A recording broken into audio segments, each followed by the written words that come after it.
वैसे तो कहते हैं भगवान ने किसी को गरीब नहीं बनाया है, उन्होंने हर किसी को इतना दिया है कि वो अपना जीवन गुजार सकें, और अगर किसी को जरूरत से कम भी दिया है तो भगवान उसके लिए कुछ न कुछ ऐसी व्यवस्था कर ही देते हैं, उनका जीवन चलता रहता है। हम अक्सर दूसरों की अमीरी देखकर अपनी अमीरी और गरीबी का अंदाजा लगाते हैं। यदि हमारे पास 10 रुपये हों और सामने वाले के पास 100, तो हम अपनी नजरों में गरीब हो जाते हैं और सामने वाला अमीर हो जाता है। हम यह नहीं सोचते कि एक व्यक्ति कितनी मेहनत से रुपये कमाता है, 100 काम कर रहा है, उसकी जरूरतें क्या हैं? हम तो बस दूसरे 100 काम कर रहा है, उसकी जरूरतें क्या हैं? हम तो बस दूसरे की दौलत देखते हैं और अपनी राय बना लेते हैं।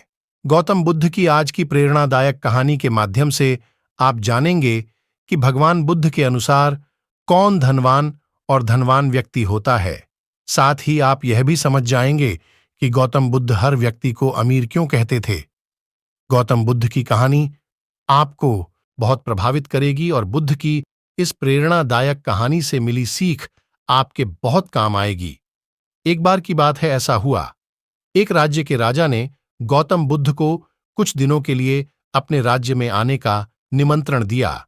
बुद्ध ने उस राजा का निमंत्रण स्वीकार कर लिया और अपने कुछ शिष्यों के साथ उस राज्य में चले। कुछ दिन वहां रहकर अपने राज्य के लोगों की समस्याओं का समाधान करने और उन्हें धार्मिक मार्ग पर चलने की शिक्षा देने का अनुरोध किया। बुद्ध ने राजा की बात मान ली और इस राज्य में 3 दिनों के लिए एक धार्मिक परिषद आयोजित करने का निर्णय लिया। गौतम बुद्ध के आगमन की खबर पूरे राज्य में फैल गई और धार्मिक सभा के पहले ही दिन बहुत से लोग आए। उसी राज्य के चौराहे पर एक भिखारी बैठा रहता था। उसे भी गौतम बुद्ध के आने की खबर थी, लेकिन वह सोचने लगा कि धर्म सभा में जाकर और यहां बैठकर उसे क्या मिलेगा। जैसे जैसे लोग आएंगे वे मुझे भिक्षा में कुछ न कुछ अवश्य देंगे। पहले दिन कई लोग आए और इस भिखारी ने अच्छी खासी कमाई की। अगले दिन फिर वही क्रम जारी रहा। भिखारी ने भीख मांगने के साथ साथ यह भी देखा कि धार्मिक सभा में जाते समय लोग उदास और दुखी हो रहे थे और उन्होंने उसे कुछ दिया भी नहीं। जब वह बुद्ध से मिलकर वापस आता है तो बहुत खुश दिखता है और खुशी खुशी भिक्षा भी देता है।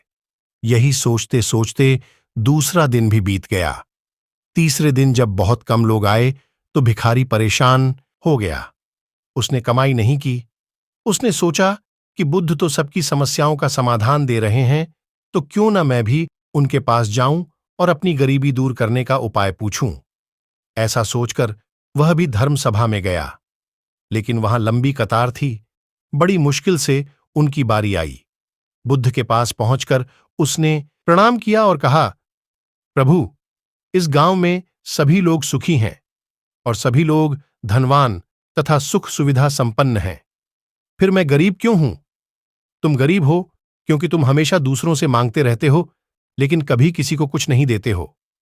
भगवान बुद्ध ने उस भिखारी को देखा। आपको लगता है कि लोग तुम्हें भीख में बहुत सारा धन देंगे, लेकिन आप किसी को बदले में कुछ भी नहीं देना चाहेंगे।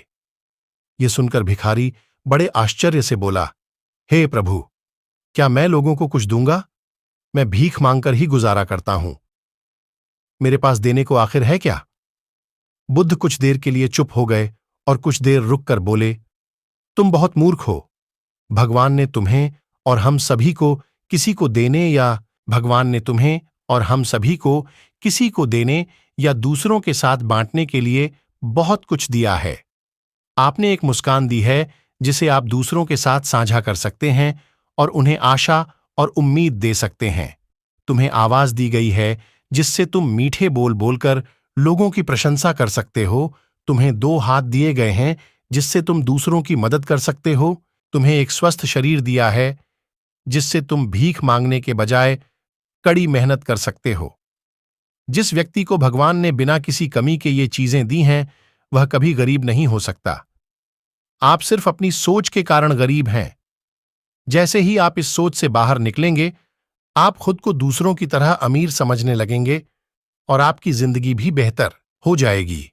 दूसरों की खुशी देखकर अपनी तुलना दूसरों से न करें। भगवान ने सभी को अमीर बनाया है, बस जरूरत है तो अपनी सोच सुधारने की। भगवान बुद्ध की बातें सुनकर मनुष्य को अपने जीवन का मूल्य समझ में आया और वह उनके द्वारा दी गई शिक्षाओं के अनुसार अपना जीवन जीने लगा। जब हम सभी अपनी तुलना दूसरों से करते हैं या दूसरों को खुश देखते हैं तो हमें लगता है कि हमारी जिंदगी खराब है और बाकी सब मजे कर रहे हैं। हम अपने जीवन में कभी भी अच्छी चीजों पर ध्यान केंद्रित नहीं करते हैं। हम कभी यह नहीं सोचते कि भगवान ने हमें स्वस्थ शरीर दिया है, जो सबसे कीमती चीज है। आप कितने भी अमीर क्यों ना हो, अगर आपका शरीर उपयोगी नहीं है तो वह पैसा भी किसी काम का नहीं है।